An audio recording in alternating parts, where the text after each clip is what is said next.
juga kan? Nah, ayo kakak-kakak yang di sini ajak kalian semua yuk bangkit berdiri, yuk kita mau yel bareng-bareng yuk.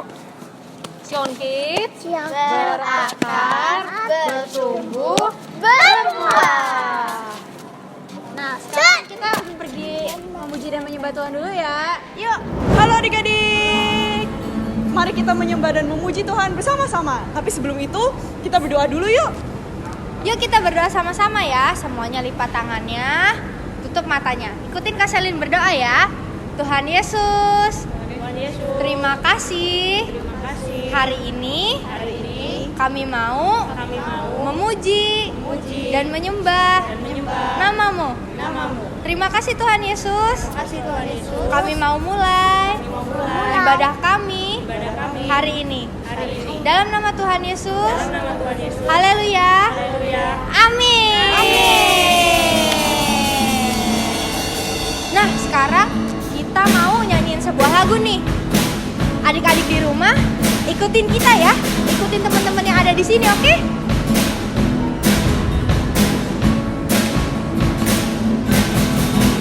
Aku jalan kebenaran dan jalan kehidupan, itu yang Yesus katakan. Aku percaya, amin. Di dalam namanya ada keselamatan kekal. Aku jalan kebenaran dan jalan kehidupan, itu yang Yesus katakan. Aku percaya, amin. Di dalam namanya ada keselamatan kekal. Glory haleluya, glory haleluya, glory haleluya, glory haleluya. Di dalam namanya ada keselamatan kekal. Glory haleluya, glory haleluya, glory haleluya, glory haleluya. Di dalam namanya ada keselamatan kekal. Di dalam namanya ada keselamatan kekal. Yeay. Nah, karena kita semua udah dapat keselamatan kekal, sekarang kita mau apa? Kita harus bersuka cita. Kita mau nyanyi satu lagu ini bareng-bareng ya. Semuanya ikutan. Berdiri dulu. Sudah siap? Yuk kita nyanyi bareng-bareng. Adalah sukacita di hatiku, di hatiku, di hatiku adalah sukacita di hatiku. Diberikan Tuhanku adalah sukacita di hatiku, di hatiku, di hatiku adalah sukacita di hatiku. Diberikan Tuhanku. Kita sekarang mau lebih cepat ya. Bisa semuanya? Kita lebih cepat ya. Adalah SUKACITA di hatiku, di hatiku, di hatiku adalah SUKACITA di hatiku. Diberikan Tuhanku adalah SUKACITA di hatiku, di hatiku, di hatiku adalah SUKACITA di hatiku. Diberikan Tuhanku. Aku bersyukur, bersuka cita, kasih Tuhan ada di dalamku. Aku bersyukur, bersuka cita, kasih Tuhan ada di dalamku.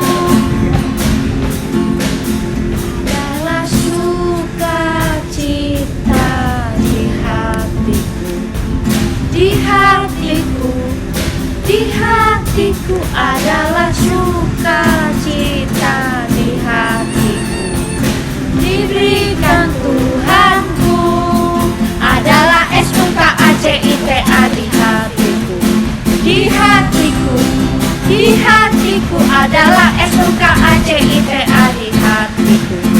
diberikan Tuhanku, diberikan Tuhanku, diberikan Tuhanku.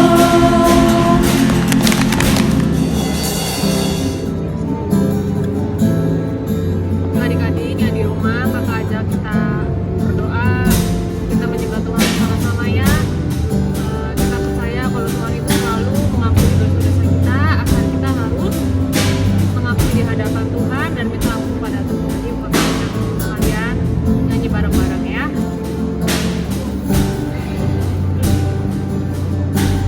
Oh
pribadi yang sayang sama kamu, ada satu pribadi yang bisa maafin kamu, ada satu pribadi yang mau terima kamu apa adanya. Kita mau nyanyi lagu ini bareng-bareng sekali lagi, lebih sungguh-sungguh buat biar kita semakin tahu kalau Tuhan Yesus itu benar sayang. Kita nyanyi bareng-bareng sekali lagi, lebih sungguh-sungguh.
Pengampunan-Mu, terima kasih Tuhan buat segala sesuatunya.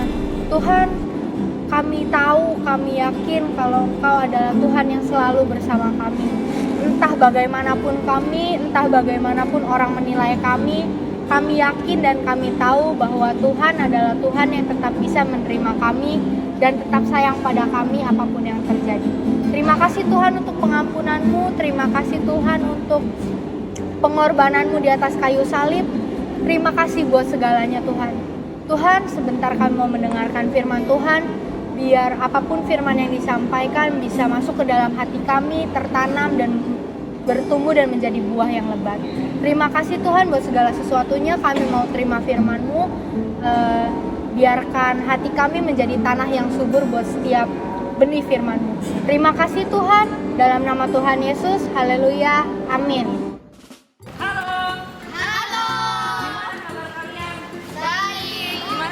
Udah siap belum kalian? Hari ini kita mau latihan basket.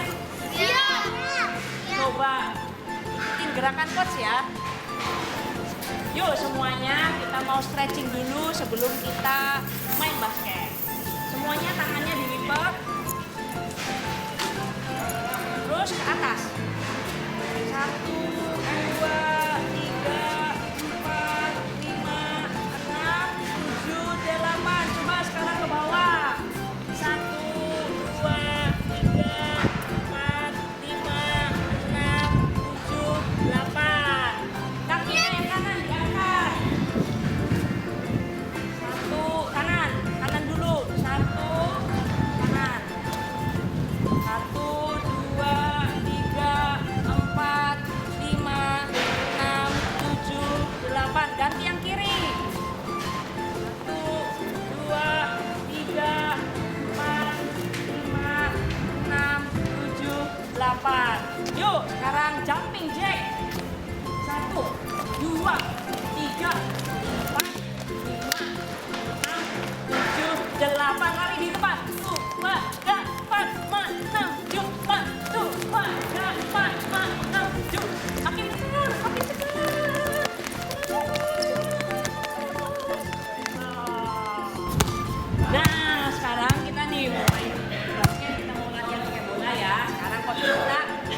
kalian harus tangkap bola ini lalu kembaliin lagi ya.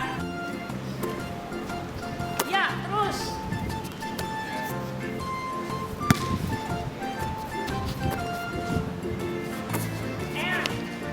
Hup. Ya, balik. Set. Ayo.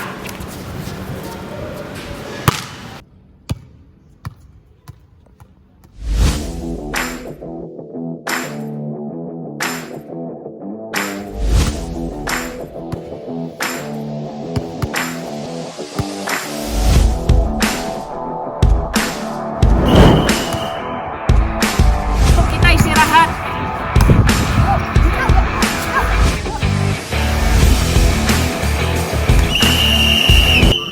Kalian berdua sini. Kalian kenapa hari ini datang terlambat? Oke, dapat terima maaf kalian. Tapi kalian tetap harus menjalani hukuman ya.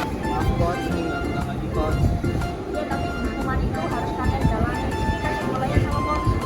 Kalian harus lari keliling lapangan banyak 2 putaran. Yuk.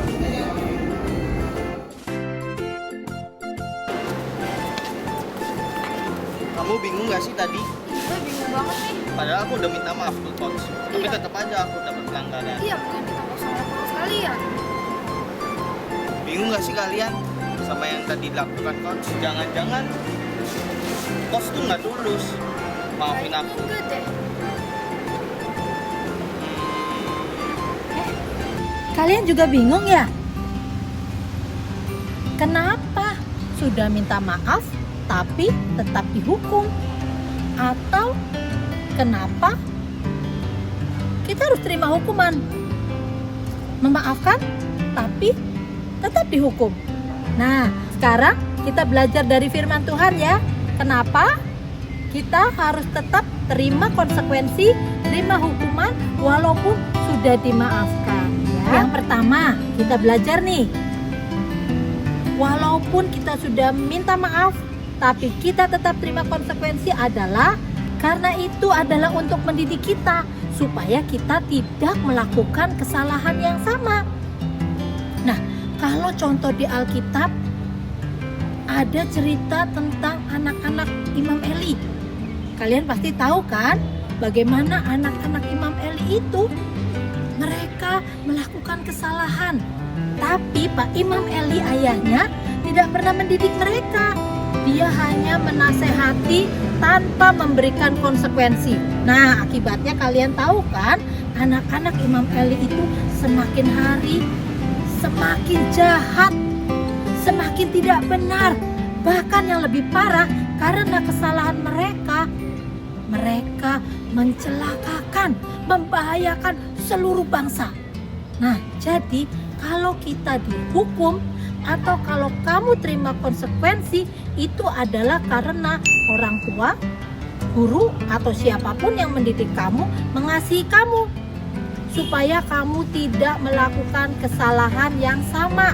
Didikan adalah tanda atau bukti kalau Tuhan mengasihi kamu, atau orang tua kalian atau guru kalian mengasihi kamu. Nah, kamu bisa baca tuh ayatnya di Ibrani 12 ayat 5 dan 6 ya. Di situ dikatakan siapa yang disayang pasti dididik oleh Tuhan, dikasihi, dipukul bahkan. Nah, itu adalah salah satu bentuk konsekuensi untuk mendidik kita supaya kita semua tidak melakukan kesalahan yang sama ya. Nah, yang kedua, kenapa kita harus mau menerima konsekuensi ketika kita melakukan kesalahan? Karena itu akan membentuk karakter kita menjadi lebih baik lagi. Ketika dididik, ketika kita menerima konsekuensi, itu mendidik kita supaya kita lebih bertanggung jawab. Karena kita tahu kalau kita lakukan kesalahan akan ada akibat, dan kita harus terima, kita menjadi anak-anak yang bertanggung jawab. Nah, lalu juga kita menjadi anak-anak yang rendah hati. Kalau kita menerima didikan, Kalau kita menerima konsekuensi, itu membuat kita menjadi sadar nih, oh iya ya, aku nih salah. Itu berarti kita mengakui kesalahan kita dan kita menjadi anak-anak yang tidak sombong, tapi menjadi anak-anak yang rendah hati ya. Sehingga semakin hari karakter kita menjadi semakin baik. Jadi kesalahan-kesalahan yang kita lakukan, pengampunan yang kita terima bukan lalu menghapuskan semua konsekuensi, tapi kita mau belajar menerima semua konsekuensi yang harus kita tanggung dari kesalahan kita. Ingat ya, tadi ada 2 poinnya, ada 2. Yang pertama apa? Karena itu adalah untuk mendidik kita supaya kita ingat nih, tidak lagi melakukan kesalahan yang sama. Yang kedua, mendidik karakter kita semakin hari menjadi semakin baik. Jadi adik-adik, kalau kita lakukan kesalahan, jangan takut untuk meminta maaf. Dan belajar untuk mau menerima konsekuensi, lakukan semua konsekuensi yang harus kita terima, hukuman yang harus kita terima, karena ingat, semua itu menjadikan kita menjadi semakin baik dan semakin baik. Oke, jadi ingat ya, yuk sama-sama kita bertumbuh menjadi anak-anak Tuhan yang baik, anak-anak Tuhan yang suka mengampuni, dan juga anak-anak Tuhan yang bertanggung jawab dengan menerima semua konsekuensi atau akibat dari kesalahan-kesalahan yang kita lakukan. Yuk, sekarang kalau kita sudah mengerti firman Tuhan ya, mulai sekarang adik-adik kalau dihukum nggak boleh marah-marah, nggak boleh ngambek, tapi kita mau terima setiap hukuman dengan baik. Yuk kita berdoa ya. Yuk, siapa yang mau menjadi anak-anak Tuhan yang terus semakin baik? Yuk kita mau berdoa, datang pada Tuhan, minta untuk Tuhan menolong kita, membersihkan hati kita, dan kita menjadi anak-anak yang berkenan di hadapan Tuhan. Yuk kita berdoa, tutup matanya, lipat tangannya, kita berdoa. Bapa di surga, terima kasih untuk firman-Mu. Biar Tuhan tolong kami, berikan kami hati yang baik ya Tuhan, hati yang rendah hati untuk kami bisa menerima setiap akibat yang harus kami tanggung Tuhan karena kesalahan-kesalahan kami. Dan kami percaya Tuhan, Engkau yang begitu baik, Engkau mengampuni setiap kesalahan kami, dan Engkau juga mendidik kami, karena kami Tuhan akan terus Kau bentuk menjadi anak-anak yang berkenan kepadamu. Ini hidup kami Tuhan, kami serahkan hanya kepadamu, biar semakin hari setiap kami semua bertumbuh menjadi anak-anak yang memuliakan Tuhan. Terima kasih Tuhan Yesus, di dalam nama Tuhan Yesus kami sudah berdoa. Haleluya, amin. Oh, jadi gitu. Yang pertama adalah kita tidak boleh melakukan hal yang sama. Iya, hukuman itu sebenarnya tanda sayang loh. Biar kita tuh dibentuk karakternya. Iya, menjadi lebih bertanggung jawab dan rendah hati. Nah, jadi sudah ngerti kan kenapa kita tetap harus menerima konsekuensi dari apa yang kita lakukan, kesalahan yang kita lakukan, walaupun kita sudah minta maaf, dan walaupun orang tua atau siapapun sudah memaafkan, kita tetap harus terima konsekuensinya supaya kita menjadi anak-anak yang lebih baik dan lebih baik lagi. Oke? Oke. Oke. Sampai sini dulu ya ibadah Sion Kids Minggu